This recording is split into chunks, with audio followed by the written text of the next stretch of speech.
This is part 28 of a step-by-step series of the restoration of a Singer Model 337, and this is the final part. Uh, is it part 28? Yeah. When I did the sewing test, everything was great, except the belt was a little loose. After it warmed up and been in use a little bit, it started to slip. So I went in and readjusted the tension on the belt, and then I sewed out again, and it did really well on the denim. And then I actually took a little strip of leather I had and tried that, and it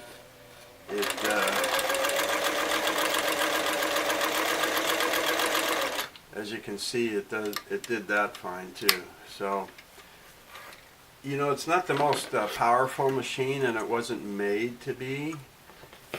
This machine was back before they started naming their various lines, like the Stylist and the Slant-O-Matics and so forth. So this was just a Model 337.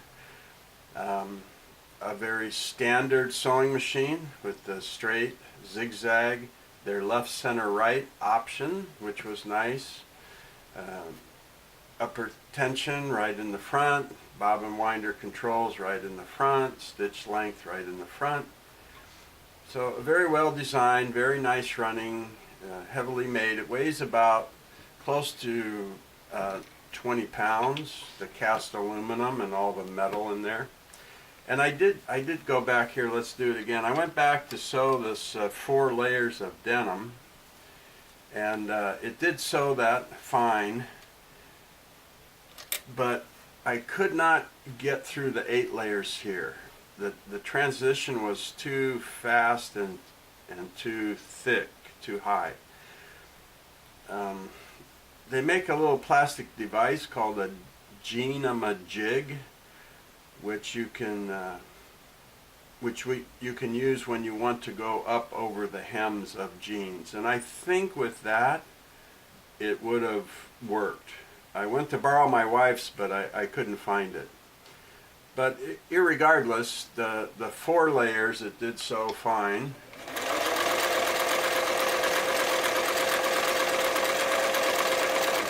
Just couldn't quite get up the get up.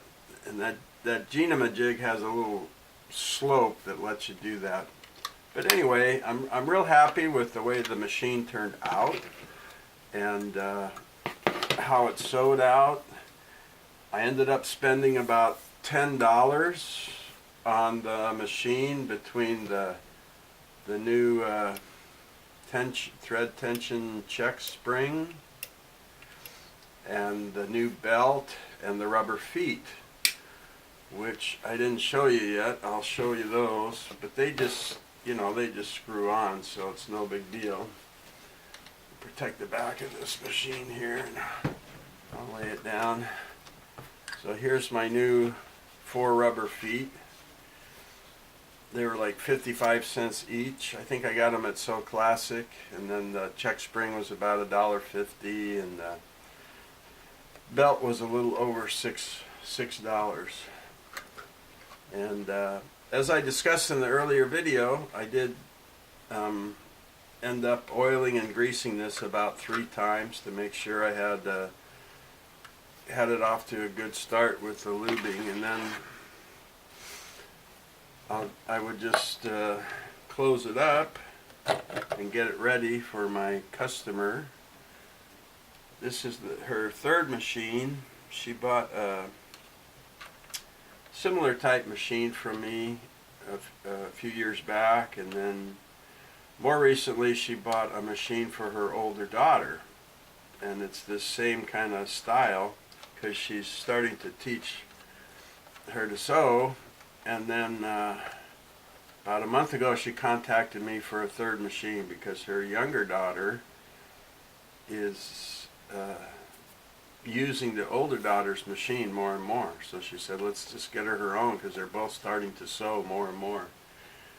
And that, I really love that, because you know, I don't collect machines or anything. I restore these machines because I want somebody to use it.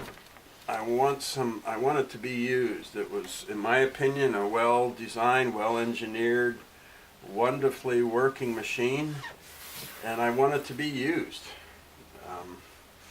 So I'm thrilled when somebody buys it who uses it on a regular basis.